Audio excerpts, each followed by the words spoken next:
Bruhim Abaim, sejam todos bem-vindos ao grupo de estudos Judaísmo para Todos da CIBRA. E a gente já vai iniciar. Eu convido a minha queridíssima Débora para fazer a apresentação do palestrante. Tudo bem. Nepotismo. Já que ele apresenta todo mundo, né, então alguém vai ter que apresentar ele. Então, o título do encontro, né, é História do Pensamento Reformista Judaico, com o engenheiro Carlos Vengrover. Ele é engenheiro civil, engenheiro de segurança, empresário, administrador de marketing, estudante de rabinato do Instituto Ibero-Americano de Formação de Rabinos, reformistas do 5º ano. Diretor da Educação da CIBRA, da gestão 2022 e 2023, coordenador do Grupo de Estudos Judaísmo para Todos, da CIBRA, e eu vou acrescentar que é meu marido, que eu acho que é Obrigado. Currículo. Obrigado pelo currículo. Então, eu vou repartir aqui a tela, né? Vamos compartilhar a tela. Vamos ver aqui. Talema está aí também. Talema está aí. Ok. A gente consegue ver a tela bonitinha aí? Sim. Sim? Então, a gente iniciou, né, na primeira aula em 1801, a gente foi até 1885 e na última aula a gente chegou em 1976. E hoje, então, a parte final, eu vou revisar algumas coisas da última aula para a gente pegar todo o trajeto, né, histórico e encerrar hoje nos nossos dias. Então, é interessante que como é que a gente via o judaísmo reformista em 1976, 100 anos depois da plataforma de Pittsburgh. Então, pouca coisa mudou, mas o que mudou, mudou muita coisa. Tá? Então, no final da Segunda Guerra Mundial, né, a gente viu que a Alemanha foi derrotada, iniciou a Guerra Fria, nesse ambiente de um século de judaísmo reformista. Então, o Ocidente começou a perceber a magnitude do genocídio. Isso aí foi o ponto fundamental que mais mudou, né? Em vez dos assimilacionistas do tempo de Mendelssohn, lá do iluminismo, hoje já são pessoas 100% sionistas. Então, os judeus progressistas, como consequência desses eventos, eles também mudaram. E o seu número cresceu consideravelmente de 28 congregações em 1873, na década de 1980 subiu para 800. Eu estou passando rápido porque isso a gente já viu na última aula. Então, o progressismo foi o principal movimento religioso dos judeus do país, eu falo aí Estados Unidos, tá? Que a gente se inclui nisso um pouco mais tarde. Os desafios para os judeus progressistas eram muito numerosos, como dar sentido e direção às mudanças de forma. Tá? Bom, deixa eu passar para o próximo aqui. Só um pouquinho que eu passei demais. Só um pouquinho aqui. Então, a gente iniciaria com a Conferência Central dos Rabinos Americanos, né, que é uma extraordinária fonte de referência atual para nós, né, com as responsa é o plural de responsum, né, que são as respostas, que seriam uma comissão de rabinos, vamos dizer assim, uma versão moderna dos sábios do Talmud, né, que eles também fazem as decisões, né, que não são decisões deles. O que eles procuram ver é o que está acontecendo no mundo, né? Como é que os judeus estão pensando, e aí eles escrevem. Então, a Conferência Central dos Rabinos Americanos descreveu em ocasiões especiais o estado espiritual do judaísmo reformista. Isso é que importa, não é uma coisa deles que eles criaram, eles só pegaram no ar e botaram num texto. Os centenários da fundação da União das Congregações Hebraicas Americanas, do Hebrew Union College, do Institute of Religion. Então, eles aparecem nesse momento. E a gente consegue registrar o censo de unidade do nosso movimento reformista, né? Em 1976. Então, 100 anos o que ensinamos, a gente ensinou que a nossa concepção pioneira do judaísmo foi aceita em Israel, né? E em Israel cresce até hoje, mas não é lá não é tão forte lá o judaísmo reformista como deveria ser, mas está crescendo. Então, a nossa tradição deve interagir com a cultura moderna, para nós parece bem natural. A ética do universalismo como dever judaico, isso para nós é naturalíssimo. E as mulheres têm plenos direitos de praticar o judaísmo. Então, isso aí, né? Mas isso aí vem desde antes, né? E a maioria Carlos, Oi? Carlos, só para fazer um acréscimo, Claro, por que favor. na última Knesset que foi eleita, entrou pela primeira vez eleito um rabino reformista. Olha só. E esse rabino reformista, ele concorreu pela chapa do Partido Trabalhista, que corresponde ao DROR, ao movimento kibutziano do DROR. Só que ele é muito contestado, porque a maioria dos rabinos que tem na Knesset, no Parlamento de Israel, são ortodoxos ou ultra-ortodoxos. E ele sofre muita censura. Mas, mesmo assim, ele reflete o crescimento do movimento reformista em Israel, ainda incipiente. É verdade. Eu gosto muito de ouvir isso, porque eu acho que eu sou super identificado, acho que todos nós, com o judaísmo reformista. A gente estranha um pouco o judaísmo ortodoxo. Eles, se nos colocando no lugar deles, devem nos estranhar também, mas a gente é o mesmo povo e a gente está acostumado com isso. Bom, então ali a maioria dos judeus modernos, dentro de seus vários movimentos religiosos, está adotando as perspectivas judaicas reformistas, já em 76. E o que aprendemos em 100 anos de judaísmo reformista, né? O Holocausto destruiu o nosso otimismo, o Estado de Israel, através de muitas realizações, elevou o nosso senso dos judeus como um povo a novos patamares de aspiração e devoção. Eu não consigo, não tenho nem ideia de judaísmo sem Estado de Israel. As ameaças generalizadas à liberdade, os problemas inerentes à explosão de novos conhecimentos e de tecnologias cada vez mais poderosas, o vazio espiritual de grande parte da cultura ocidental, nos ensinaram a ser menos dependentes dos valores da sociedade e reafirmar o que permanece perene e válido no ensino do judaísmo. Então, estão buscando lá dentro da nossa tradição o que vai ser o judaísmo atual.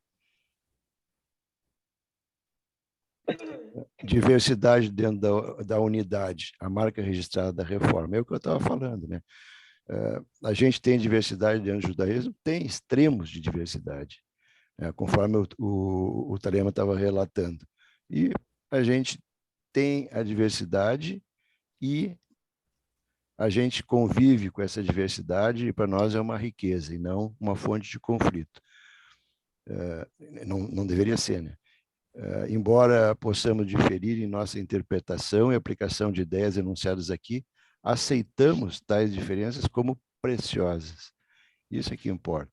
Do ponto de vista do judaísmo reformismo, as diferenças, cada um tem seu valor, cada um tem a sua qualidade, né, para enfrentar o futuro que nos reserva. Então, a gente tinha visto na última aula, a gente falou sobre o que o judaísmo reformista pensava sobre Deus em 76. Depois a gente vai chegar nos nossos dias, também não vai ter mais uma plataforma, né, que essa foi a última, vai ter algumas declarações só. Então, Deus, a afirmação de Deus sempre foi essencial para a vontade do nosso povo de sobreviver. experimentamos vários conceitos de Deus de muitas maneiras. Se a gente vai abrir a palavra, cada um vai descrever o seu Deus de uma maneira, e isso é natural.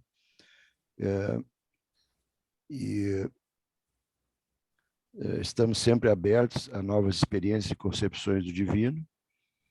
E o ser humano criado à imagem de Deus compartilha da eternidade de Deus, apesar do mistério que chamamos de morte.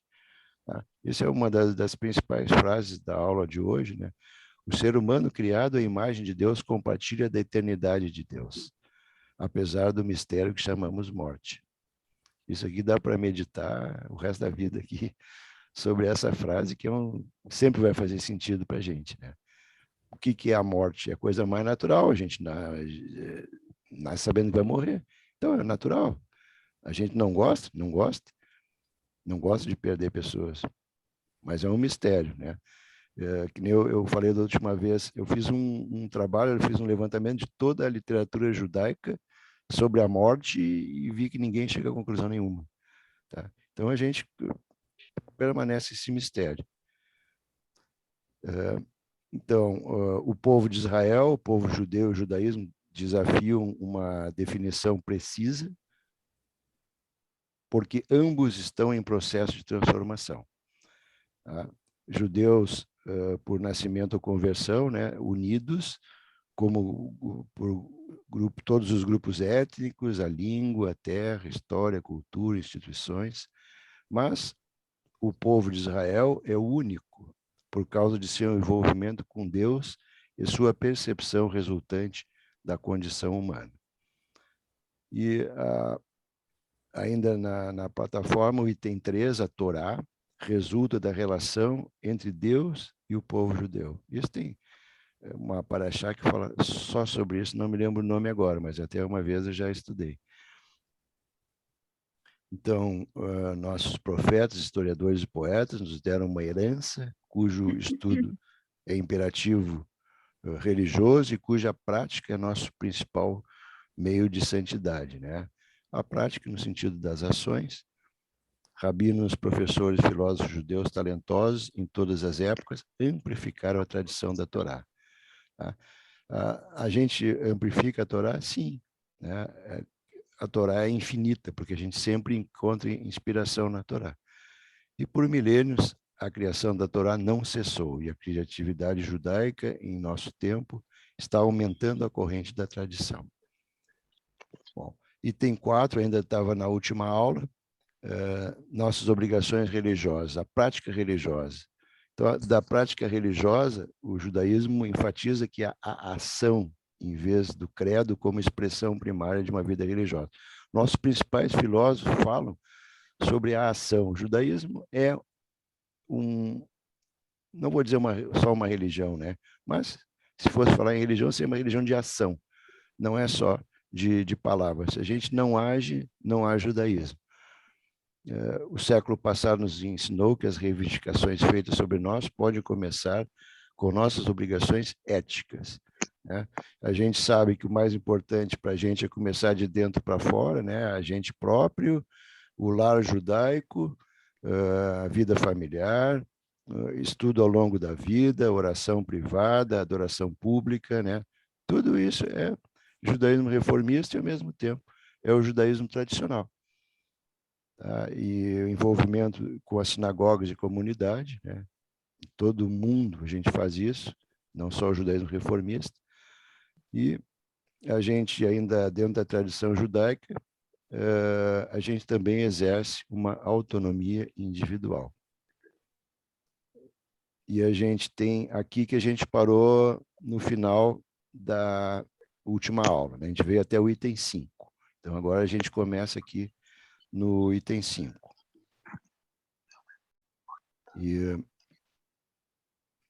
Bom, então, nossas obrigações. O Estado de Israel e a diáspora temos o privilégio de viver em uma época extraordinária na qual uma terceira comunidade judaica foi estabelecida na antiga pátria de nosso povo, né? Não vamos falar em terceiro templo, mas vamos falar que a gente está lá e a gente quer acreditar que é para sempre. Estamos ligados a essa terra, o recém-nascido Estado de Israel por inúmeros laços religiosos e étnicos, e fomos enriquecidos pela cultura, enobrecidos pelo espírito indomável. Nós temos espírito indomável? Temos. Como indivíduos e como povo também. Vemos isso fornecendo oportunidades únicas para a autoexpressão judaica. Então, estamos fazendo isso nesse momento. Temos um interesse e uma responsabilidade na construção do Estado de Israel, garantindo sua segurança e definindo seu caráter judaico. Nós temos responsabilidade, todos os judeus têm responsabilidades um pelos outros. Deixa eu falar uma coisa, ó, também a gente pode parar e comentar. Quem quiser comentar, por favor, é só falar. Tá? Outra vez o Cláudio comentou bastante, estou esperando o Cláudio, Talema, Gretchen, José, Marisa, todo mundo aí. Tá? Carlos, Oi? vou aproveitar então a tua palavra época extraordinária para enfatizar isso.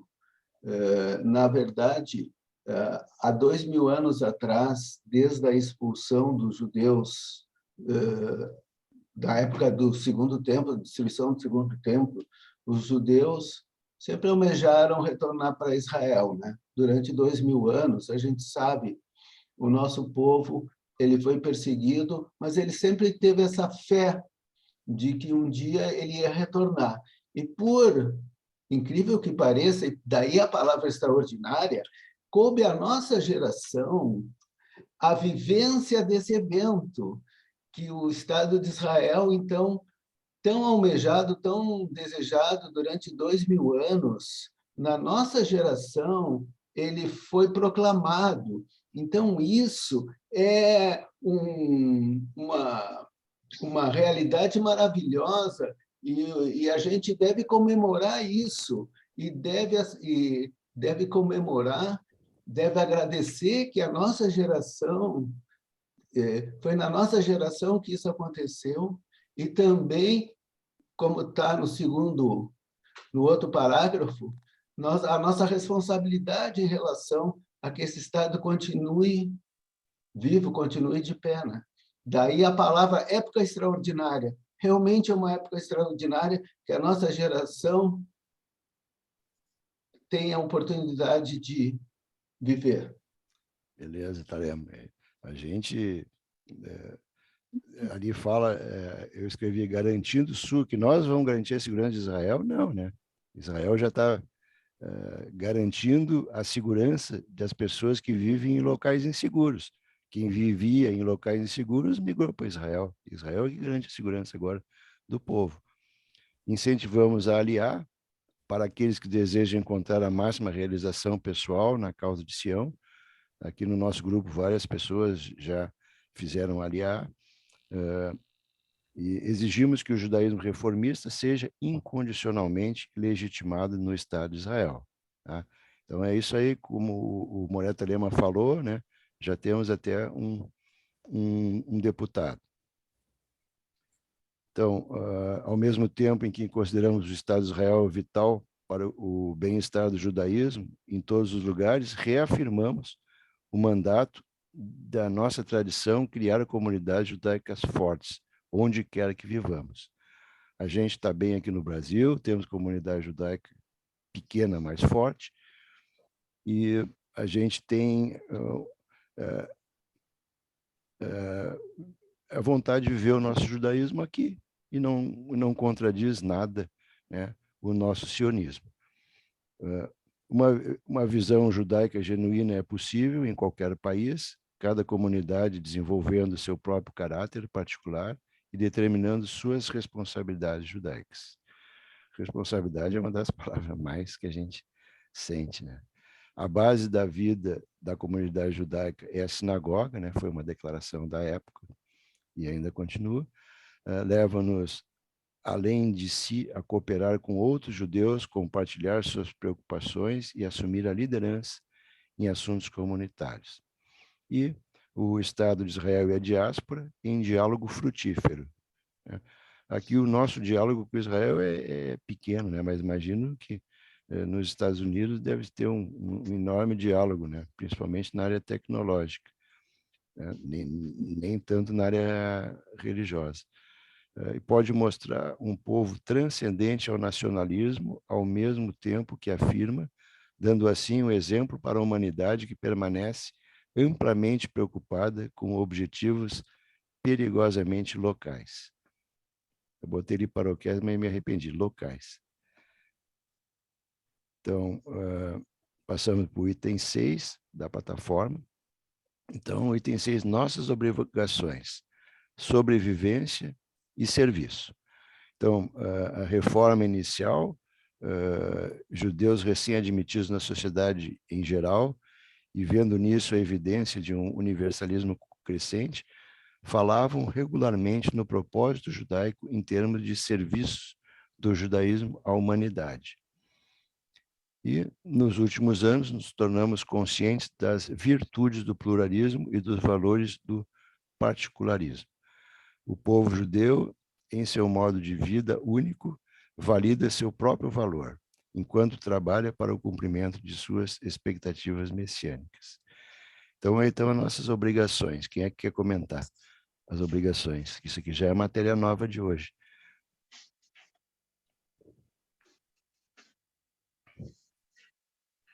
Bom, pode comentar em qualquer tempo, né? Quando a gente mais tarde pode falar. Então, ainda o item 6, né, sobre as obrigações para com o povo judeu e toda a humanidade, pareciam congruentes. Às vezes, esses dois imperativos parecem conflitantes. Não conhecemos nenhuma maneira simples de resolver tais tensões. A gente está sempre envolvido em tensões e a gente tem que compatibilizar. Devemos, no entanto, enfrentá-los sem abandonar nenhum dos nossos compromissos.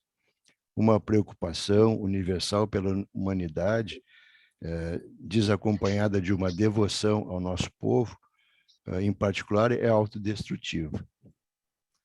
Uma paixão por nosso povo sem envolvimento com a humanidade contradiz o que os profetas significariam para nós. Tá? Então, caminho do meio, equilíbrio, qualquer outro adjetivo. O judaísmo nos chama simultaneamente para obrigações universais e particulares. A gente vai sempre do particular para o universal. E, quanto referente à nossa esperança, nossa obrigação judaica, né? Então, a nossa obrigação judaica é a nossa atikva, né? A esperança.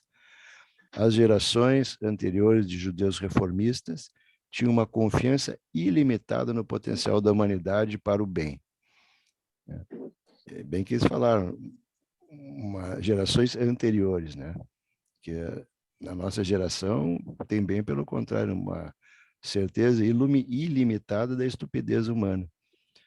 Vivemos uma terrível tragédia e fomos compelidos a reapropriar o realismo de nossa tradição sobre a capacidade humana para o mal. No entanto, nosso povo sempre se recusou a se desesperar. Sobreviventes do Holocausto, recebendo a vida, apoderaram-se dela, alimentaram-na e, elevando-se acima da catástrofe, mostraram à humanidade e o espírito humano é indomável. O Estado de Israel, estabelecido e mantido pela vontade judaica de viver, demonstra que um povo unido pode realizar história. A gente só vai ser um povo se a gente for unido. A gente não consegue fazer a nossa vida de outra forma, porque ninguém vai fazer nada por nós. Então, esperança, nossa obrigação judaica, continuação. Então, a existência do judeu é um argumento contra o desespero. A gente está bem familiarizado com isso. A sobrevivência judaica é a garantia para a esperança humana. Não sei como outros povos veem isso. Permanecemos testemunhas de Deus, de que a história não é sem sentido. Afirmamos que, com a ajuda de Deus, as pessoas não são impotentes para afetar seu destino. Eu queria um comentário sobre isso, porque Tá aí, onde é que estava Deus no Holocausto? Que história é essa? Quer comentar?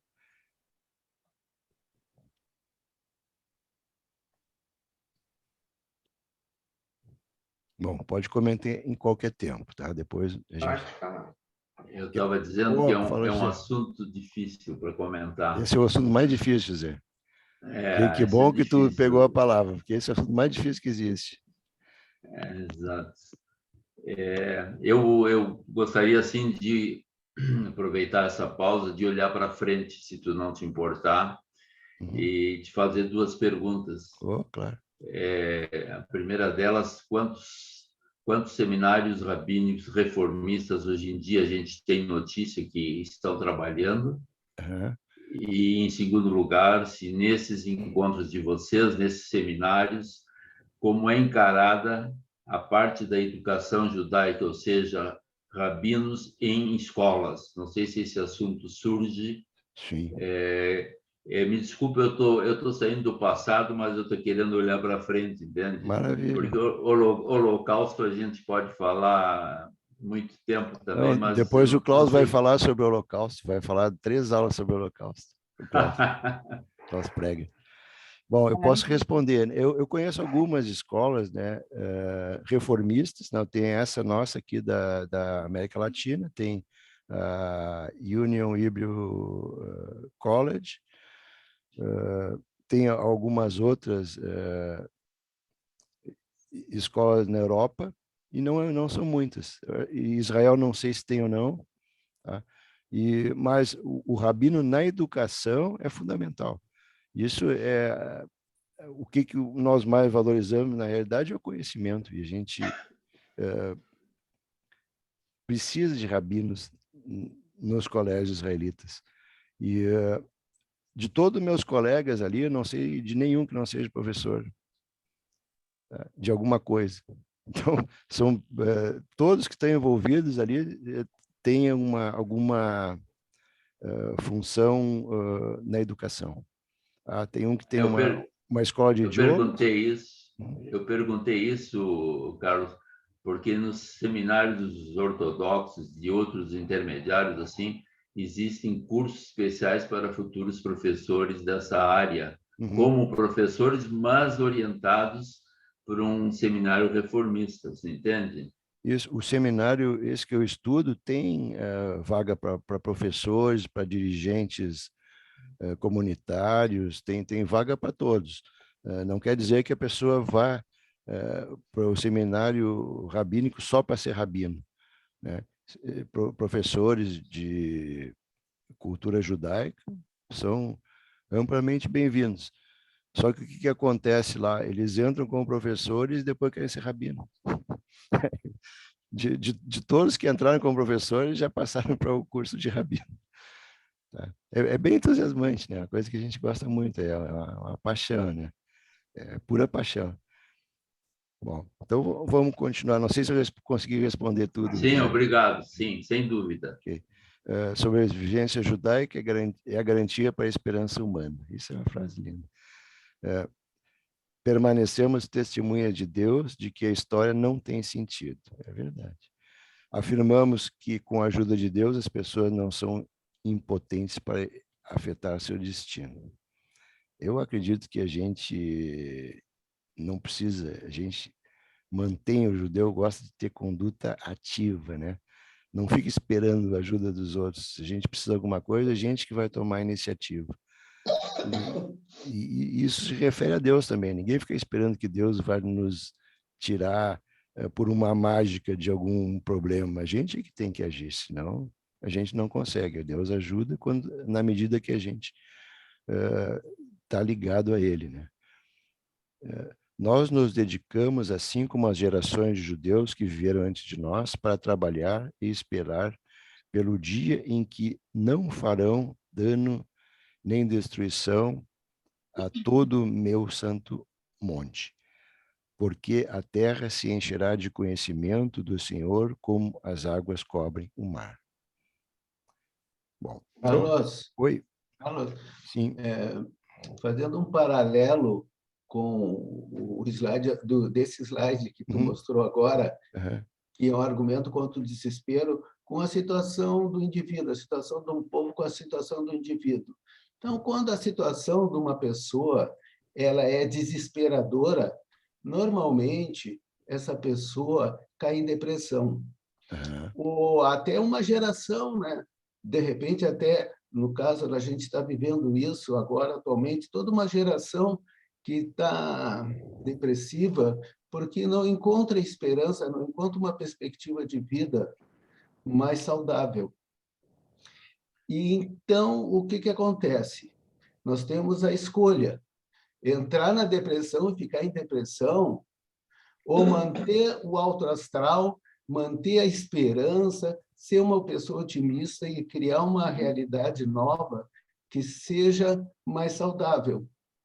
E eu acho que é essa a lição que o povo judeu ensina, né? Mesmo em situações de maior depressão, no caso de mortes, genocídios, holocaustos, cruzadas e etc., o povo judeu, como indivíduo também, ele soube se fortalecer e não cair em depressão, porque sempre teve essa esperança, sempre teve essa fé. E essa força interior faz as pessoas criarem uma nova realidade. Então, nesse sentido, é legal a gente escutar também as outras pessoas, né? Porque quando a gente fala em situação difícil, em depressão, hoje em dia é uma epidemia. Por isso que dentro do judaísmo existe uma frase que eu acho que é fantástica, né? Que é aquela que eu repito de vez em quando. Mitzvah gdolá liot tamid besimcha. Essa é uma frase do Rabbi Nachman de Bratslav, da linha hassídica. Nachman de Bratslav, né? Que dizia-se que traduzido, como vocês entenderam, que a maior de todas as mitzvot é estar sempre alegre, porque estando sempre alegre, tu enfrenta a depressão e cria uma nova realidade. Beleza, olha, o racidismo nasceu numa época bem ruinzinha, né? E eles tinham essa visão, né, Thalema? E eu também acho, a maior mitzvah é estar alegre, que aí a gente encontra o equilíbrio, a gente consegue passar essa emoção, né, para pessoas que precisam da gente. Bom, então aqui a gente encerra, né, a plataforma do centenário de 1976, e aqui a gente passa, então, para conversar sobre como é atualmente, né? Então, a gente vê ali o judaísmo reformista, né? A UJR, que é a nossa entidade aqui da América Latina. Então, quais são as declarações do judaísmo reformista atual? Primeiro, né? Inovação honrando a tradição. Isso é um slogan. Uma grande ênfase que os reformistas têm é honrar a tradição. É a gente ter toda a nossa tradição pura, nossa tradição valorizada. E se consegue fazer inovação em cima da tradição e não transformar a tradição em outra coisa. Diversidade, preservando a comunidade. A diversidade pode ser vista em vários sentidos, né? Eu vejo muito importante a diversidade dos nomes do judaísmo. É reformista, é progressista, é ortodoxo, é ultra-ortodoxo, é haredi, etc., né? Então, essa diversidade começa por aí. Questionamentos baseados nos textos sagrados e relevância judaica dentro da vida moderna. O judaísmo, para quem é inteligente, vai querer ter como base para a vida da pessoa um judaísmo equilibrado. O que fica difícil é tu ser obrigado a acreditar em coisas que tu não acredita. Isso é difícil. E aí que é o ponto fundamental, porque o judaísmo reformista tem tanta aceitação. Porque tu não é obrigado a aceitar coisas absurdas. A nossa tradição, a gente tem nos nossos textos históricos muita coisa que Às vezes é uma maneira como é ensinado para as crianças, algo se transforma em coisa que o adulto não consegue digerir, né? Pô, mas será que esse negócio é assim, né? Então, para nós, isso aí não é um problema, né? A gente tem aí a ciência, tem a história para nos esclarecer, e quem quiser continuar acreditando em algumas coisas que contradizem a própria história, os historiadores, pode continuar acreditando, sem problema. Bom, então, em que crê o judaísmo reformista latino-americano atualmente? Então, o princípio central do judaísmo progressista pode ser resumido nas ações baseadas na prática de nossa tradição escrita e oral. Qual é a novidade aí? Nenhuma.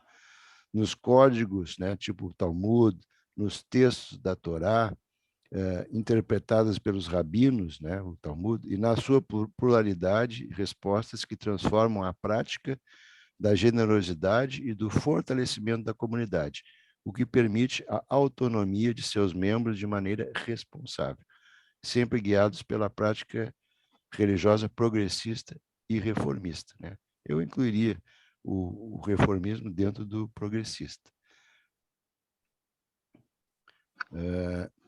Tikkun Olam também, né? Está na plataforma da UJR. O judaísmo que praticamos se baseia na história e nas normas ditadas pela Torá. Isso significa viver por meio de um código moral e ética, nenhuma novidade. Nos ensina como viver, como crer, como trabalhar, descansar, comer, celebrar e muito mais. Oi, quem quer falar? Alguém abriu o microfone? Fica à disposição. Quer falar? Ok. Bom, o judaísmo progressista abrange todas essas práticas e tradições, desde que tragam significado e relevância para a vida contemporânea. Vida contemporânea não é coisas difíceis, né, de a gente fazer, porque a gente não acredita que isso vai melhorar alguma coisa. Enfatizando o Tikkun Olam, consertar, melhorar o mundo, a crença de que, por meio da justiça, do respeito à dignidade do ser humano, o respeito ao meio ambiente e aos animais, nos tornam parceiros de Deus na criação permanente de um mundo melhor. Então, aqui sim, a gente incorpora várias coisas modernas, né, dentro do judaísmo para ter um mundo melhor. Ali fala em respeito ao meio ambiente e aos animais, né? Algo que vem da nossa sensibilidade. Respeito ao meio ambiente, isso aqui é tudo, né? Os animais, então, uma sofisticação. O pluralismo, né? Respeitar a tradição local e preservar a autonomia de cada comunidade. Se uma comunidade tem uma determinada tradição, não está errado, é daquela comunidade. Então, é mais certo o que a comunidade decide do que trazer de fora alguma coisa de menos valor. Então, é um dos princípios do pluralismo que permite a cada comunidade tomar decisões de acordo com a sua realidade. Nada mais justo. Em um ambiente plural, diversas decisões devem ser respeitadas sem nenhuma imposição por parte da UJR. Tá? O reformismo não se dá por imposição, ninguém é obrigado a acreditar em coisas difíceis de acreditar. Mantemos orações e rituais muito similares ao das outras correntes judaicas, mas cada comunidade pode ajustar suas práticas ao que lhe resultar mais significativo. Isso a gente vê bem mesmo. Só que aqui no Brasil, o que acontece? Um inventa uma coisa, os outros vão atrás, né? A CIP inventa alguma coisa e todo mundo quer saber o que a CIP inventou. Em hebraico ou no idioma local, com serviços mais curtos ou mais longos, com música, instrumentos musicais, com inclusão de textos não tradicionais, mas adequados, estabelecimentos, horário apropriado e outros. A gente não está longe de nenhuma outra corrente judaica. Em relação à comunidade, a JR considera, né, ser parte de uma comunidade, abrir mão do individual para o bem comum. Eu não acredito que ninguém deva abrir mão do individual, acho que é um exagero. Porque a gente primeiro vem o individual, depois o grupo. Se a gente não é uma pessoa autônoma, uma pessoa centrada, uma pessoa equilibrada, nunca vai ser boa para o grupo. Então, primeiro o indivíduo, né? A gente tem que ser uma boa pessoa para fazer parte do grupo. Na nossa comunidade progressista, o rabino se torna uma fonte de conhecimento, como o José estava falando, para aprendizado do judaísmo e da Torá, em vez de uma autoridade, construindo uma comunidade democrática e moderna. Isso é importante para nós. Uma das coisas mais importantes que tem no reformismo é essa horizontalidade, né? A gente não quer, cada um de nós é igual ao outro, não precisa ser ninguém superior a ninguém. Então, essa horizontalidade nos deixa com muito mais autonomia para a gente poder ser, para ter nossas próprias ideias, né? E as nossas próprias ideias poderem crescer. Em relação ao sionismo, o judaísmo progressista apoia a plataforma sionista existente no Estado de Israel. Entendemos que há uma diversidade de opiniões contra o Estado de Israel e seu governo, e como progressistas apoiamos o direito de Israel de ter sua representação no mundo e apoiar as organizações e iniciativas progressistas e reformistas em Israel. Incentiva-se judeus progressistas a participar ativamente nas organizações sionistas locais e contribuir financeiramente com o Estado de Israel. Bom, alguém quer comentar o sionismo, algum dos que fizeram aliar? Mário, Talema.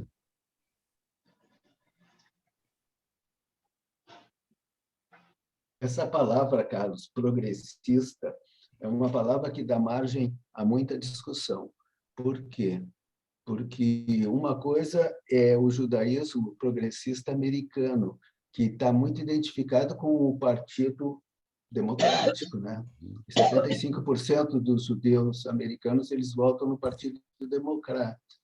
E o Partido Democrata ele tem essa definição, se aproxima dessa definição de progressista, porque a palavra progressista, na realidade, ela foi adotada pela esquerda, né? Foi adotada pela esquerda para se definir ideologicamente.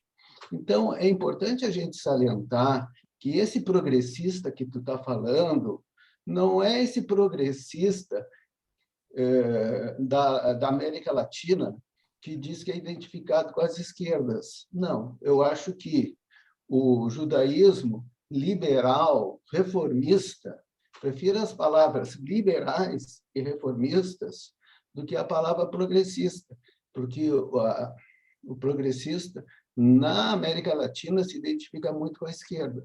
E nós, e a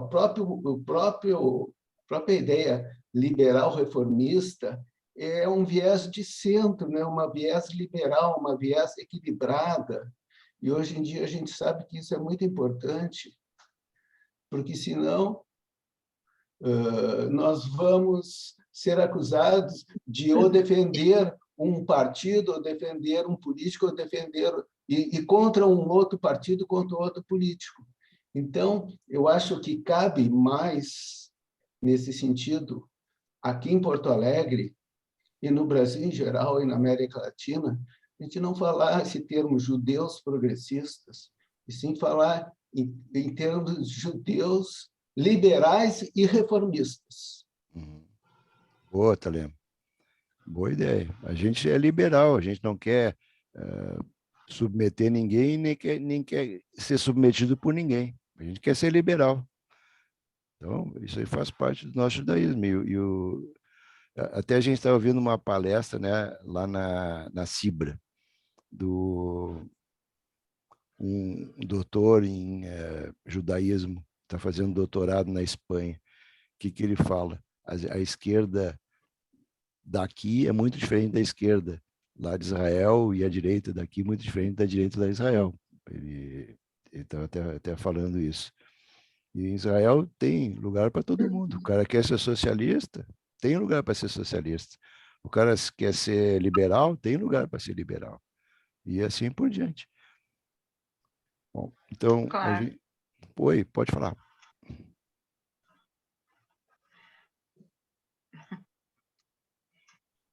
Beleza? Vamos adiante. Responsabilidade pessoal. O judaísmo progressista crê na origem divina da Torá, e é a nossa responsabilidade como indivíduos e grupo utilizar seus ensinamentos para viver plenamente a vida, de acordo com desafios de cada geração moderna. Sob a Halahá, a lei judaica, não é um conjunto de leis congeladas no tempo, definida pelos judeus da antiguidade. Nossas leis são parte de um processo que requer avaliação constante e está influenciada pela atualidade, pelo mundo que nos rodeia. Isso é fundamental, a diferença, né? A gente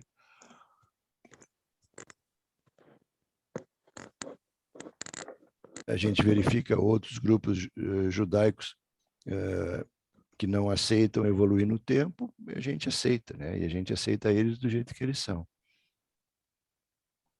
Então, cada um é responsável por estabelecer uma prática judaica que reflita sua compreensão do que Deus espera dele. Isso aqui eu me lembrei de uma historinha bem interessante. O que Deus espera do Carlos? Aí o Carlos morreu, chegou lá e foi falar com Deus, né?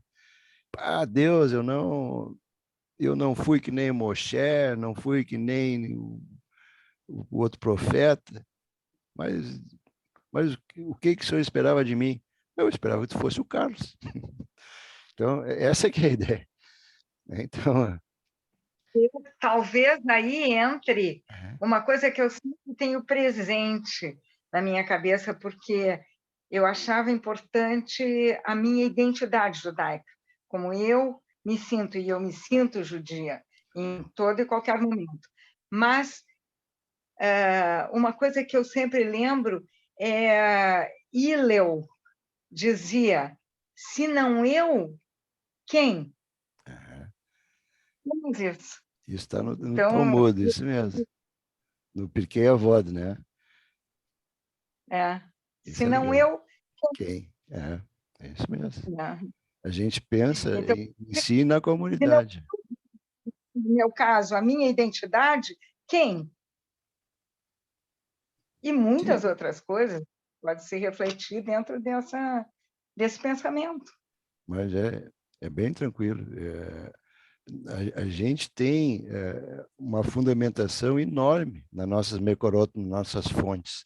Aí tu está citando uma das fontes mais que se adequa ao judaísmo liberal e que foi escrita dentro do Talmud, né? A frase em hebraico, como vocês conhecem, é en ani li mili. Se eu não sou por mim, para mim, quem o será?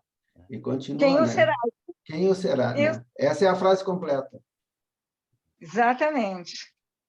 Mas se não eu, quem? Mas a partir daí mesmo que tu disseste. Beleza. Obrigado, Marisa. Obrigado, Talema. Então, isso significa que o judaísmo progressista, ou liberal, né, vou mudar agora, salienta a importância do estudo, que requer que cada pessoa se dedique à compreensão das tradições dos textos sagrados. Não é só um estudo que a gente se dedica dos textos sagrados, a gente estuda muito um estudo profissional também. Isso importa. A gente é um povo que valoriza o conhecimento. Isso é que nos deixa um povo com bastante autonomia, né? Um povo que tem sempre um bom nível de vida.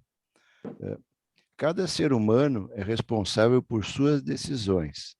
E ser judeu significa tomar por si mesmo, dia a dia, a responsabilidade de incorporar os valores judaicos que refletem a compreensão pessoal de cada um sobre a Torá.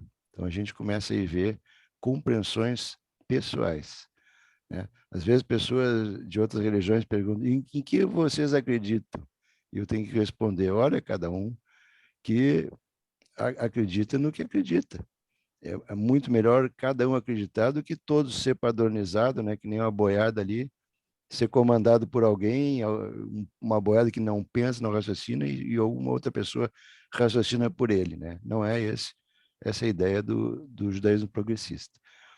Não é suficiente entender o que os textos dizem. Devemos ter senso crítico do que aprendemos e pôr em prática a aprendizagem. Esse é fundamental. Se não bota em prática, o que adianta estudar? Não serve para nada. Bom, igualitarismo, né? Todos os seres humanos são criados à imagem e semelhança de Deus e, portanto, devem ser tratados com o mesmo respeito e dignidade. Homens e mulheres têm os mesmos deveres e direitos com respeito à comunidade. Em nossas comunidades, incentivamos os membros a sentarem juntos e participar de atividades no serviço de maneira conjunta e respeitosa. O judaísmo progressista ou liberal acredita que ser igualitário inclui receber em nossas comunidades. Então, pessoas de qualquer orientação sexual, pessoas com deficiência, diversas expressões judaicas, não judeus em qualidade de observadores, mas com limitada participação em atividades religiosas, entre outros. Ambilinealidade, nossa compreensão da história judaica frente ao mundo contemporâneo é o que os filhos de mãe ou pai judeu podem ter uma identidade judia. Porque hoje em dia a influência e a educação vem dos pais, né? Ou do colégio, né? No entanto, maternidade ou paternidade não é suficiente, já que a parte não judaica da família deve estar de acordo para oferecer uma educação exclusivamente judaica aos filhos. Se quer que a pessoa, o filho de um casamento misto seja judeu, tem que dar uma educação judaica. Isso pode significar que a parte não judaica participe de um curso de judaísmo, como um candidato à conversão. A gente não obriga que a outra parte se converta ao judaísmo, né?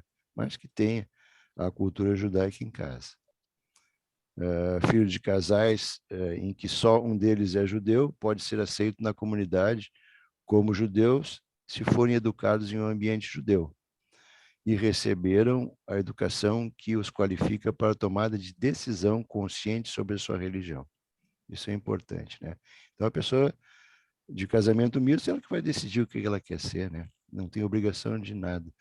A criança se aproxima do seu bat ou bar mitzvah, deve confirmar sua escolha pelo judaísmo por meio de uma imersão na mikveh ou uma aliada da Torá. A nossa tradição na nossa comunidade é uma aliada à Torá. Em nossa ação de conversão, é essencial preservar os princípios de pertencimento da Clau Israel à adoção de práticas aceitas no movimento judaico liberal e pelo Estado de Israel. Beleza. Judeus, então, né, passando para o próximo capítulo, encerrando ao JR, para a gente entender onde a gente se situa, né? Então, são 3 grandes grupos de judeus. O judaísmo ortodoxo, o judaísmo haredi e o movimento ortodoxo moderno, o judaísmo conservador e o reformista. Esses são os 3 grandes grupos de organização, de divisão dos judeus. A principal diferença entre esses grupos é sua abordagem em relação à lei judaica. Então, o ortodoxo sustenta que a Torá e a lei judaica são de origem divina, eterna e imutável, e devem ser rigorosamente seguidas. Bom, os conservadores reformistas são mais liberais com o judaísmo conservador, geralmente promovendo uma interpretação mais tradicional dos requisitos do judaísmo do que o judaísmo reformista. A posição reformista típica é aquela de que a lei judaica deve ser vista como um conjunto de diretrizes gerais e não como um conjunto de restrições e obrigações, cujo respeito é exigido dos judeus, né? Então fica muito chato, né? O judaísmo o que é? Não pode fazer isso, não pode fazer aquilo, é obrigado a fazer aquilo, é obrigado a fazer aquilo. Não é judaísmo reformista. Pode ser muito bem aceito por outros grupos religiosos do judaísmo. Aqui alguns símbolos, né? Todos os judeus têm esse símbolo. O que não significa para nós? Uma Hanukkah, um Rumash, uma Torá, Sevivon, Maguen David, Menorá, Ramsa, Shofar, né? Então, a gente tem aí, isso aqui pode servir para nós ou para qualquer grupo judaico. Aqui, então, um grupo que se destaca no judaísmo reformista a tolerância, a autonomia individual e a flexibilidade nos modos comportamentais, vestimentos e igualdade de gênero. Tá? A Débora conhece a maioria delas aí. Fala aí, amor, que tu conhece, fala o nome delas aí. Tem a Andréia, tem a Quelita, tem a Ruth. Tem a Ruth Bom, a Quelita, a Andréia, a Ruth Grimber, fugiu o nome dessa aqui. Miriam Wasserman. Miriam Wasserman, isso. A Miriam Wasserman. Essa moça aqui, ela é do Uruguai, eu acho, não me lembro. Enfim, eu fui convidada para estar aí nesse lugar, mas não. É verdade. Obrigado, amor. Então, essas aí, desse grupo aí, elas são muito igualitaristas. Eu digo isso porque a coisa mais horrível, em grau de horribilidade em relação ao machismo, é o feminismo. Tá? Elas não querem saber de feminismo, elas são igualitaristas. Eu conheço várias delas pessoalmente, e acho que assim, que elas estão num caminho muito certo, e todas elas trabalham pela valorização da mulher no judaísmo. E onde que elas estão? Lá no Kotel. Então, lá, enfrentando ali uma situação que muitas vezes pode ser desconfortável. Bom, o World Union for Progressive Judaism, que agrega o judaísmo progressista, eles falam em Progressive Judaism, e a gente tem ali uma foto histórica, né, acho que foi a primeira reunião deles, né, do World Union. O JR está dentro da World Union. O maior grupo judaico-religioso do mundo, mais de 1.200 congregações, representando quase 2 milhões de membros em 50 países e 6 continentes. Isso aí é a UJR, são os progressistas, né, ou liberais. Tá? Então, a gente tem 1.200 congregações de 2 milhões de membros. Se a gente ao total, 14 milhões de pessoas, 2 milhões dentro do judaísmo liberal, está muito bom. E agora aqui, para encerrar, a Estrela da Redenção. Né? O autor da Estrela da Redenção, o Franz Rosenzweig, que é da nossa era, né? Ele viveu até 1929. Então, a criação religa o mundo a Deus, né? Conforme a gente vai vendo ali, né? A criação, né? Nessa parte aqui, quem vê de frente à esquerda em cima, a revelação permite que o ser humano seja orientado pela palavra divina. E a redenção, que é a ponta inferior, lhe dá como tarefa salvar o mundo, essencialmente pelo amor. Quem gosta muito dessa estrela da redenção é o Moré Talema. E vou deixar para o Talema nos explicar a estrela da redenção. Carlos, agora estou me botando numa fria, Carlos.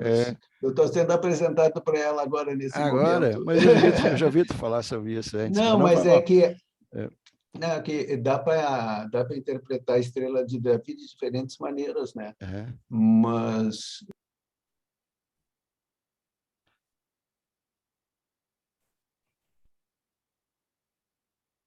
Alô? Fiquei sem ouvir nada.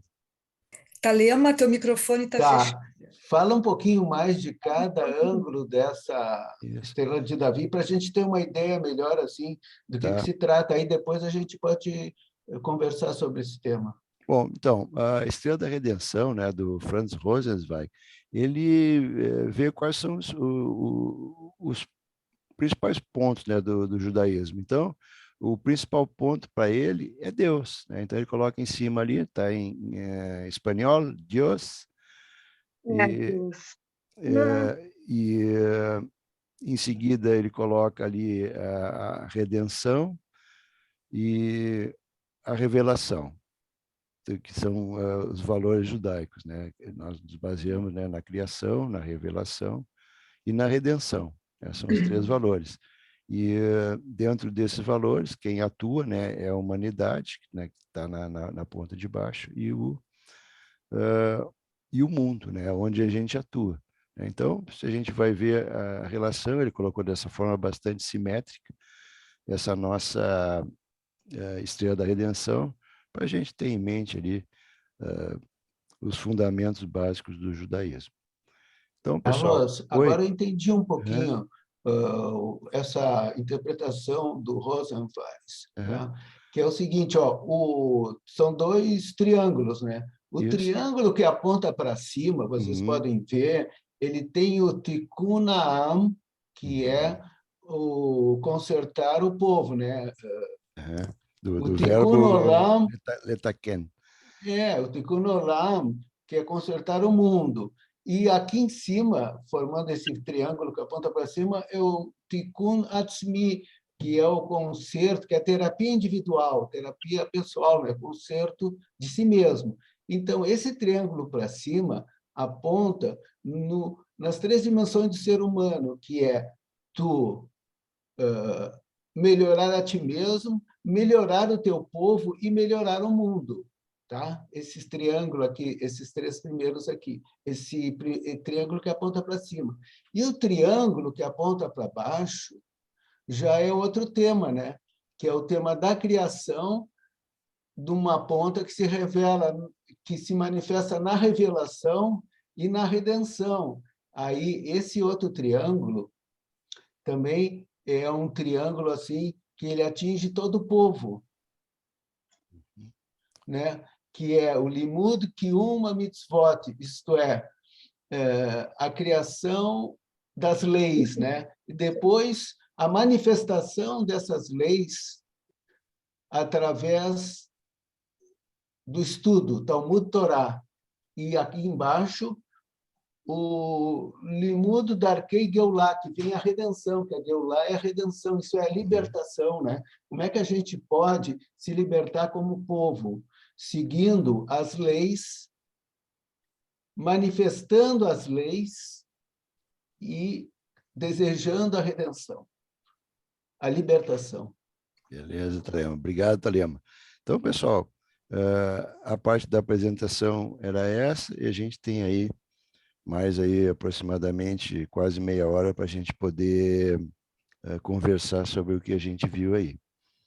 Então, tem bastante gente para comentar, tem o José, tem o Cláudio, tem a Grete, a Esther, o Ismar, a Bela, a Marisa, o Mário, o Klaus, o Denis, a Thaís.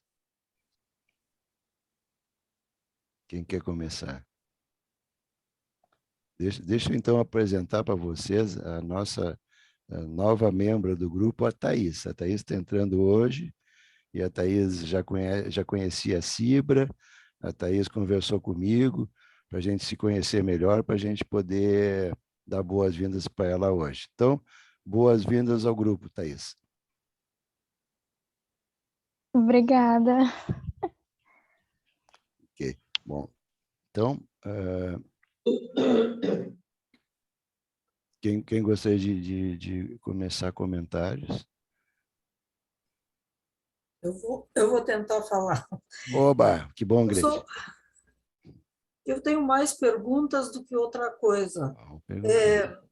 Como eu me criei numa casa, vamos chamar de conservadora, né, José? Sim.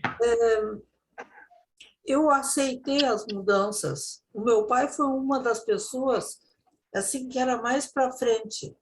Mas tem certas coisas que parece que é muita coisa escrita, mas eu não sei explicar o que eu quero dizer. Como é que convence a pessoa? Como é que valoriza o judaísmo através dessas coisas? Não afasta as pessoas? Eu não sei, eu estou verbalizando uma dúvida que eu tenho.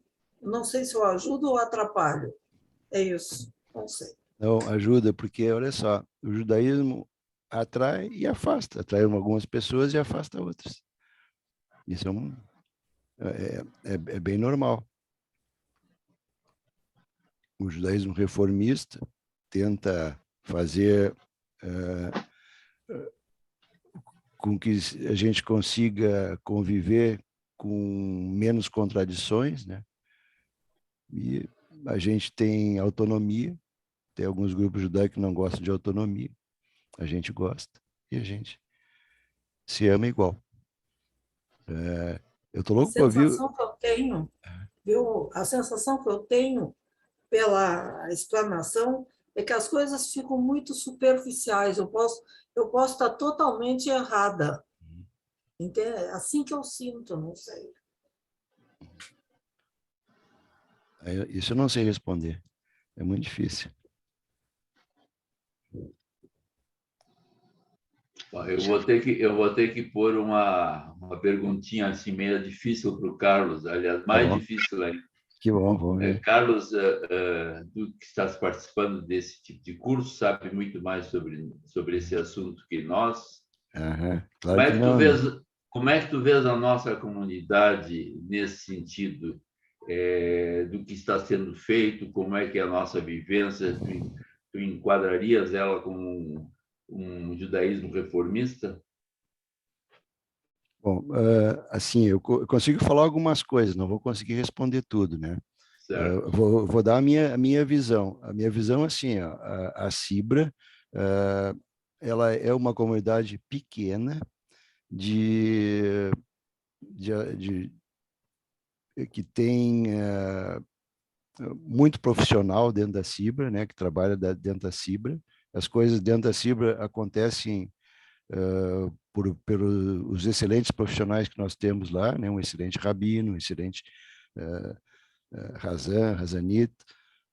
A gente tem algumas coisas, tipo assim, vamos fazer o aniversário da Cibra e vai uma orquestra maravilhosa tocar. Eu acho ótimo. E a gente tem, entre a gente, uma grande amizade. E eu acho que falta muito na Cibra é uma organização maior para a gente poder se integrar, sabe? Então, a minha ideia de criar esse grupo foi justamente isso, para ter alguma atividade que não fosse dos profissionais da Cibra. Eles já têm bastante coisa para fazer lá. E que a gente tivesse a oportunidade de conversar mais entre a gente, de estudar junto, de poder se integrar. Se a Cibra é reformista ou não, todas as sinagogas têm um determinado grau de reformismo, um determinado grau de conservadorismo, mas a gente precisa de ter um rótulo. Nosso rótulo é reformista, mas a gente não é lá muito diferente das outras comunidades de Porto Alegre. Não tem muita diferença. E a gente tem, todos nós temos amigos em todas as comunidades e dá quase na mesma. Não é muito diferente de nós. Eu perguntei mais assim como é que anda. Eu não quis comparar e muito menos assim dizer que fazemos mais ou menos, porque eu acho assim, para ser reformista, eu concordo plenamente com essa linha, entende? Mas eu sempre bato nessa tecla, alguma coisa tem que ser feita para que os que participam disso conheçam mais. Nós estamos usando muito título, nós estamos usando alguns pontos assim que se salientam, por exemplo, apenas como exemplo, uma mulher rabina, uma mulher chamada na Torá, etc. Mas são acontecimentos isolados e que são muito particularizados. E eu acho assim importante que se trabalhe mais esse assunto do que vocês estão estudando de reformismo, etc., para a comunidade. A gente nota assim que existe já uma linha muito clara sobre esse assunto, e eu acho que nós estamos precisando, nós, comunidade de Porto Alegre, e talvez de outras comunidades, também precisamos adiantar um pouco esse tipo de conduta que eu concordo plenamente, porque eu acho que o reformismo não mudou os conteúdos, eu acho isso importante, mudou a forma de levar esses conteúdos para as pessoas que queiram participar. Isso eu achei importante. Não. Maravilhoso. O que a gente tem de bom é que a gente é atualizado. Eu não imaginaria uma sinagoga em que eu e a Débora fosse sentados um de cada lado. Sabe que antes, tinha uma época antes de nós ir na Cibra, nós íamos no Beit Rabat. Tá? Não vou dizer que... E nós fomos, eu e a Débora, no Beit Rabat, no Yom Kippur, e o que aconteceu? Ela estava de um lado e eu do outro, e nós não nos vimos. E nós só ficamos sabendo que nós fomos na mesma sinagoga, no mesmo momento, depois. Então, para nós, me parece muito natural, né? As coisas mais naturais são as reformistas, que é a igualdade, né, entre o homem e mulher, a ambilinearidade, a aceitação das diferenças. Sei lá, coisas que parecem naturais para nós, o judaísmo reformista encara de uma maneira muito natural também.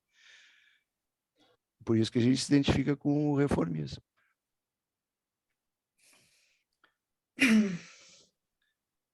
Eu fico me perguntando, Carlos, numa sinagoga que se diz tão aberta e tão receptiva às diferenças e tão inclusiva, por que a participação das pessoas é tão pouca na comunidade? Eu acho que falta uma liderança lá que reúna as pessoas, sabe? Antes da pandemia, a Débora tinha lá uma liderança e ela conseguia fazer um montão de coisa legal, sabe? E aí, depois da pandemia, nós conseguimos fazer junto, foi só um piquenique. Né? Lembra do piquenique aquele? Foi só o que a Débora conseguiu organizar, né? Mas eu acredito que precisa alguém que não seja profissional da Cibra para fazer uma organização, uma pessoa para suceder a Débora, para agregar, né, e criar novas atividades para a Cibra, para a gente poder se ver, que agora a gente já está no momento que a gente pode criar novas atividades, pode criar passeios, piqueniques, sei lá. Aí depende da criatividade. Quer falar, amor? Quero. Eu tenho o mesmo questionamento da Gladys e me identifico com a pergunta do José, tanto é que eu já fiz essa pergunta algumas quartas-feiras atrás, né, sobre a Cibra. Eu me pergunto muito sobre isso, Gladys, também. Como é que eu vejo? Eu vejo pessoas que estão há muito tempo na Cibra com o sentimento que já fizeram a sua parte, né? E vejo essa nova, não é nem nova geração, enfim, pessoas que estão se revezando, que estão ficando cansadas. Porque eu já estou há muitos anos, como o Carlos também está pedindo ajuda para a Lema e para o Nihad. Mas eu estou cansado também. Eu fico me perguntando assim, ó, por que não tem mais gente inventando coisas? A gente é livre, não é?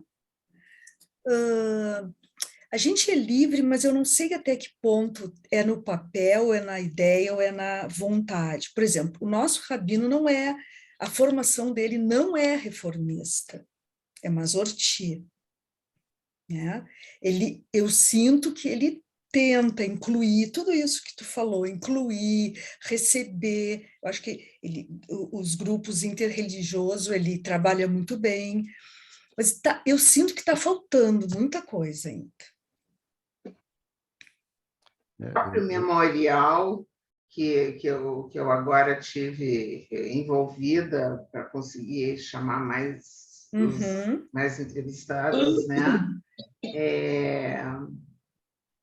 Não se consegue alguém que lidere, né? Então, tem que ser uma pessoa da minha geração a liderar? Não. Tem que ser uma pessoa da geração mais nova. Exato. Né? Então, tá um vazio, ninguém quer assumir nada, ninguém quer assumir alguma uma responsabilidade. E se o movimento reformista dá tanta liberdade de escolha na nossa posição pessoal diante de Deus, diante dos valores judaicos, como que não dá, como que as pessoas não assumem a responsabilidade correspondente a essa liberdade? Para mim, isso é uma incógnita. Perfeito, para mim também. Então, não se consegue quem queira trabalhar. É porque dá trabalho, dá dedicação. Eu tenho esse grupo que parece que não é nada, mas eu tenho envolvimento diário com esse grupo. E eu estou na diretoria da CIBA, vai fechar 5 anos. E eu não aguento mais de cansado, sabe? Pensa que não dá trabalho? Dá trabalho. Agora eu peguei aqui pelo pé o Moré Talema e o Moré Nirrada aqui para me ajudar. E intimei. Vocês vão ser presos se vocês não me ajudarem. Então os dois resolveram me ajudar. Porque cansa. Olha, eu estou muito cansado. Gladys, também. Às vezes eu fico me perguntando, né? Será que para a maioria das pessoas viver em comunidade é essencial, é importante? Todo mundo que está aqui eu sei que é importante. A gente se vê, a gente se comunica, se encontra na CIBA, cada um faz o que pode. Mas tem muitas pessoas que são iguais a nós, que não têm esse envolvimento afetivo. E eu não estou julgando essas pessoas, eu só quero entender como é que a gente faz.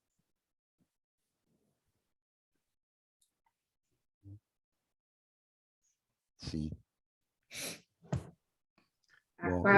Cada liberdade, só para terminar, cada liberdade, na minha percepção, implica numa responsabilidade para com o outro. Se eu tenho liberdade de escolha de ser judia do meu jeito, vamos dizer assim, eu tenho também uma responsabilidade para com o outro. Quando eu vejo como ontem que tu e a Bela foram levar cobertores e não sei quantos conjuntos de roupinhas doar para o hospital, isso para mim é ser judia, é ser assim, é botar em prática o judaísmo, ajudar o outro, né? É fazer tzedakah, mas isso eu não sinto a ideia de comunidade. É verdade, porque quem fez, sei lá, 90% dessas roupinhas foi a Bela. A Bela como indivíduo. Eu acho uma proposta do Shirat Shalom, mas é assumido por ela. Exatamente. Então, eu concordo contigo. Bela, eu gostaria de ampliar essa discussão, porque uma das experiências que deram certo na comunidade judaica no mundo inteiro, no século passado e nesse século, são os movimentos juvenis. E o que fazem os movimentos juvenis? Eles constantemente criam novas lideranças. Essas novas lideranças, elas se formam e elas atuam na comunidade, de alguma forma ou não. O que aconteceu para a CIBRA é que a CIBRA, há 40 anos atrás, 30 anos atrás, 20 anos atrás, perdeu o seu movimento juvenil. E esse movimento juvenil, hoje, ele participa do Centro Israelita, porque foi feito um acordo há 20 anos atrás que o líder do movimento juvenil ia receber pelo Centro Israelita para trazer o movimento juvenil e os alunos do Colégio Israelita para participar dos Kabbalot Shabbat do Centro Israelita. Então, nós perdemos, na Cibra, o contato com aquilo que existe que mais deu certo na comunidade judaica na modernidade, que foi os movimentos juvenis. E, desde então, nós não conseguimos criar novas lideranças, porque o movimento juvenil cria novas lideranças organicamente. Então, na falta dessa geração intermediária, sobrou a nossa geração, que é a geração mais antiga, né? E a geração dos Bnei Mitzvah, que fazem Bar Mitzvah. E entre uma e outra geração, não se renovou, não se investiu nessa educação tão maravilhosa que é da época de vocês, né, Mário? Que é da época de vocês, né, Cláudio? Que é da época da Gretchen, que é da época do José e da Gladys, que são os movimentos juvenis. Então, essa falta se manifesta dessa forma que vocês estão colocando.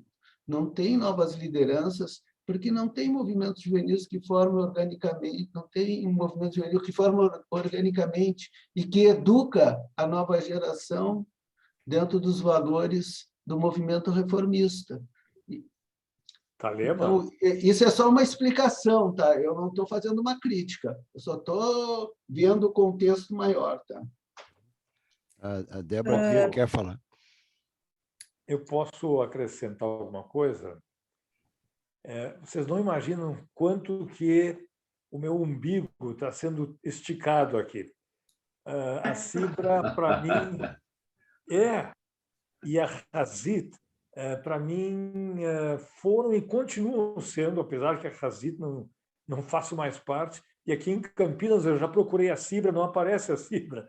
É uma comunidade muito pequena. Mas o que o Talema falou sobre os movimentos juvenis, de que o José fez parte, de que o Talema fez parte, que eu, etc., fizemos parte, eu acho que é a única forma, a mais ainda fora de Israel, fora do que eu considero a nossa casa, Israel. Aí muitas vezes eu me pergunto por que eu estou fora de casa e não volto para casa. Bom, isso é outro assunto. O movimento juvenil, a essência, não é? A anatomia e a fisiologia do movimento juvenil que fazem a renovação acontecer. E sim, e terminando, eu acho que o movimento reformista, que é dentro da religião judaica, eu muitas vezes eu fico muitas vezes na fronteira entre pertencer a alguma setor da religião ou ser até agnóstico. Eu me sinto judeu da cabeça, mesmo que careca, até os pés. Mas, vamos dizer assim, práticas religiosas, para mim, sempre foram e continuam sendo bastante contraditórias, vamos chamar assim. E o movimento juvenil, eu acho que é o lugar onde a gurizada, que depois se torna dirigente, pode dar vazão a esses altos e baixos. Eu me lembro de encontros da Hazid, e aí eu homenageio agora a Gladys por entrevistar o Moshe Amiran. Alguém precisa conhecer esse jovem de 93 anos, que ainda agora há poucos dias me perguntou, Mário, como é que é a vida judaica de crianças e adolescentes aí em Campinas? Eu disse, não existe. Aqui na comunidade... Bom, eu preciso terminar porque o tempo está passando. Só quero terminar dizendo o seguinte, o movimento reformista, se tiver condições de criar alguma coisa como Tnuot, movimentos juvenis, eu acho que tem bem mais futuro. Posso falar? Pode falar. O que eu penso sobre o movimento juvenil? Eu acho que na Cibra só vai dar certo se forem crianças e jovens nascidos dentro da Cibra. Se a gente for pegar um jovem de fora e pagar para eles virem, por exemplo, isso é artificial, isso não vem de dentro. Aí eu me pergunto, por por que será que os nossos jovens que fizeram os últimos, sei lá, 10, 20 anos, eu acho, bar mitzvah e bat mitzvah dentro da Cibra não estão lá se unindo e fazendo o seu próprio grupo, porque isso é que ia dar certo. Não trazer gente de fora, modo de dizer, né? E eu acho que é isso o nosso trabalho. Será que nós é que não estamos recebendo eles ou criando uma oportunidade? Porque não são só eles que não voltam, os pais também não voltam. Abril da Grande. Era isso que eu queria dizer. Obrigado. Comentários finais. Quem quer comentar? Posso falar? Sim, claro que sim. Estão me ouvindo? Sim, Estão me ouvindo? a gente ouve bem. Pode falar, Bela. Tá. Tem tantas coisas que vocês estão falando que realmente, olha, vocês sabem que antes da Cibra, eu e o Ismar e o Daniel íamos no Centro Israelita. Essa problemática que a Débora colocou agora, dos meninos e meninas que fazem bat e bar mitzvah, que não faziam o seu bar mitzvah, a cerimônia, e depois desapareciam, como desapareciam os pais também, que era um período que estavam na preparação dos filhos, que só iam lá quando eram, porque tinham aquelas aulas de preparação e depois não apareciam mais. Isso aí. Mas a gente viu lá no Centro Israelita, por exemplo, que houve uma safra de alguns jovens daquela época, da mesma turma de bar mitzvah, como o Daniel, nosso filho, como o Sebastian Wattenberg, que é da federação, como o Sinovets, que é Razan do União, como a Milene, inclusive, quem mais? O Sebastian, os irmãos do Sebastian, que hoje a Vitória fez aliada em Israel também, e isso tudo é um problema, né? A Carla também, né? Então, é muito raro, sabe, Débora? Isso é uma problemática que que a gente tem percebido há muito tempo, né? Agora, com relação à Cibra, o que eu vejo, eu faço meia-culpa, eu e o Ismar fazemos meia-culpa, é que antes da pandemia, e nós vivenciamos muito bem, estávamos muito felizes naquela época, Débora, que depois que terminava o Kabbalat Shabbat, nós subíamos para o Lehaim, e era uma alegria, porque as pessoas iam lá, participavam do Lehaim, né? E a gente fazia aquela grupinho para conversar, e era tão gratificante a gente ficar depois do Kabbalat Shabbat e subir e ficar lá conversando, que era às vezes sei lá, 10 e tanto, e a gente não queria sair de lá. Uhum. Hoje não, hoje eu faço meia culpa com o que a gente vai para o Kabbalat Shabbat, depois daquilo a gente vai embora e pronto, sumiu. Então, eu me sinto não tão culpada, porque eu e o Osmar, a gente vai lá e a gente participa, vamos dizer, com muito sentimento de todo o Kabbalat Shabbat, das rezas, dos cantos, de tudo. E tem gente que não gosta, que gente que vai lá, se passou alguma coisa lá, conversa com um, conversa com o outro, e depois do Kabbalat Shabbat some, né? Então, mas eu acho, Débora, te lembra que a gente levava bolo na hora Eu acho que a gente tem que voltar. Para enriquecer lá, coisa. Primeiro eu quero te dizer, Bela. A criançada gostava, né?